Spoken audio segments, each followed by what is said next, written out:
Hello, I'm B-PAX and you're watching DVTV. We're here behind Skiviis in the parking lot here at the October 20th Vigil and Memoriam of Suicide Victims. My name's Ivan Watson, and I am the person, along with Steve Weir, who coordinated and organized the event. We actually thought that it would be appropriate, due to the recent rash and crisis of all of the suicides by all of the teens around the country, that on this day of remembrance that was scheduled, that we have some sort of rally, some sort of gathering to show our support. So what are you hoping to get from this event? What is the message that you're wanting to give to people? That we really need to educate each other about homophobia. Sure. So we definitely need to educate other adults, and we need to educate children and youth that things are going to get better, that there is hope. Are there any resources that you want to give some of our viewers? The Trevor Project is a organization that deals with suicide and specifically youth suicide in regards to anti-gay harassment and bullying. Another organization, it's called Rachel's Challenge. So tell us a little bit about what's going to happen here tonight. We're actually going to have a short program here, and then we're going to have a silent candlelit march over to the Legacy of Love Monument. Let's get this started. We're going to start with a prayer. Bow your heads with me.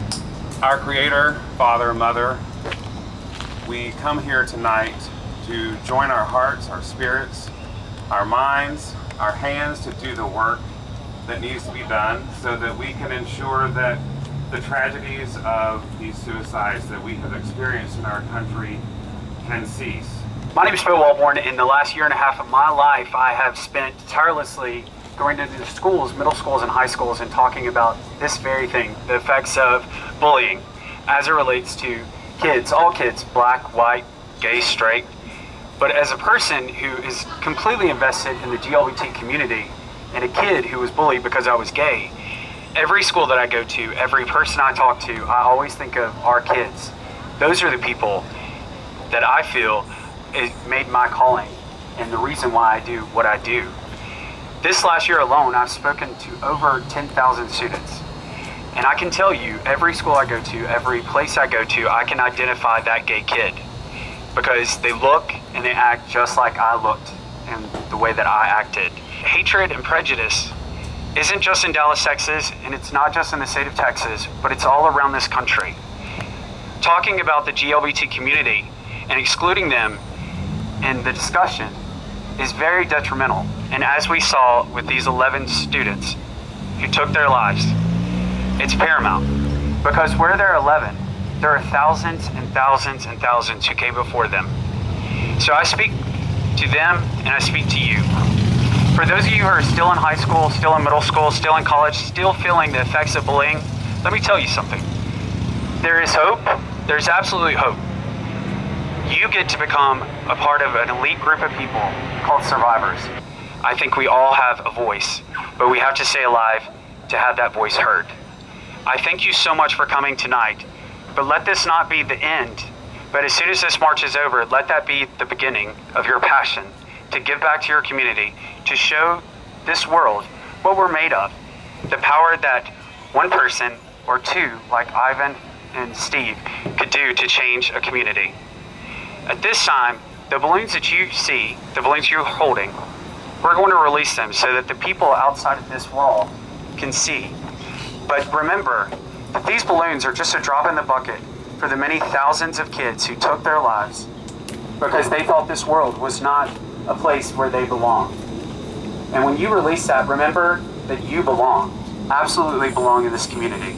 And we're very proud that all of us can at least be collective survivors. So, when you release that balloon, think about those kids. Thank you.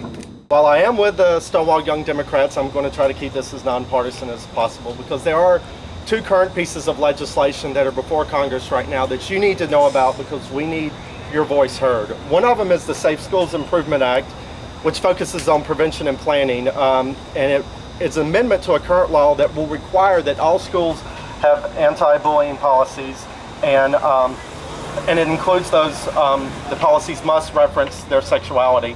It requires that all schools report any incidences of bullying and that encourages teachers to have training. So that's prevention and planning. Then there's another piece of legislation that's currently before Congress that's really how to remedy situations where kids have been bullied. It prohibits discrimination specifically against LGBT students. So this piece of legislation is just for the LGBT community, and it provides avenues for redress for school, local, state, and federal levels, so that if a parent, as has happened so many times, reports it to the administration and the administration does nothing, they know specifically where they can go to get that. Both bills are currently in both the House and Senate in different forms, yet they're getting nowhere. So it's important that you make our legislators realize that this is very important to our community. Because the lives that were lost and the lives that brought us here together were very important, and they're still growing. A young boy took his life today.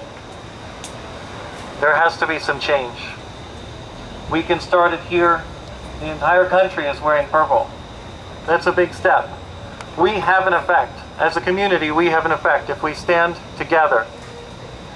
And I appreciate everybody coming out today and being a part of this. This is very, very important. These boys' lives cannot be forgotten. And this is not the beginning of it, and it's certainly not the end of it. Thank you all for coming out.